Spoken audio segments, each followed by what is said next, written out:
गुढीपाडवा प्रत्येक जण काही ना काही खरेदी करत असतं, पण अशा काही मौल्यवान वस्तू आहे की ते आपण खरेदी करू शकतो. मागच्या व्हिडिओमध्ये मी समृद्धिकारक तोडगे सांगितलेले आहे, तेही तुम्ही गुढीपाडव्याच्या दिवशी खरेदी करा.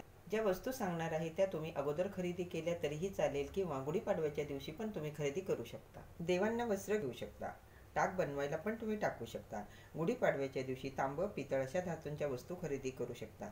तसं श्रीयंत्र, गजलक्ष्मी, कुबेर यंत्र, अन्नपूर्णा मातेची मूर्ती खरेदी केली तरीही चालतं. ज्या वस्तू तुमच्याकडे नाही त्या तुम्ही आणू शकता. तर ग्रंथ पण तुम्ही खरेदी करू शकता. धान्य सुद्धा भरून ठेवू शकता. कोणत्याही दुकानातून तुम्ही हे खरेदी करू शकता. दाराला कवड्यांचं तोरण तुम्ही लावू शकता. अत्तरही खरेदी करू शकता. कुठल्याही रंगाची तुम्ही खरेदी करू शकता, मात्र काळा रंग खरेदी करू नये. तर धारदार वस्तूंची खरेदी या दिवशी करू नये. तुम्हाला काहीही खरेदी करणं शक्य नसेल तर फक्त 10 रुपयाचे धने आणि गूळ आवर्जून खरेदी करावं.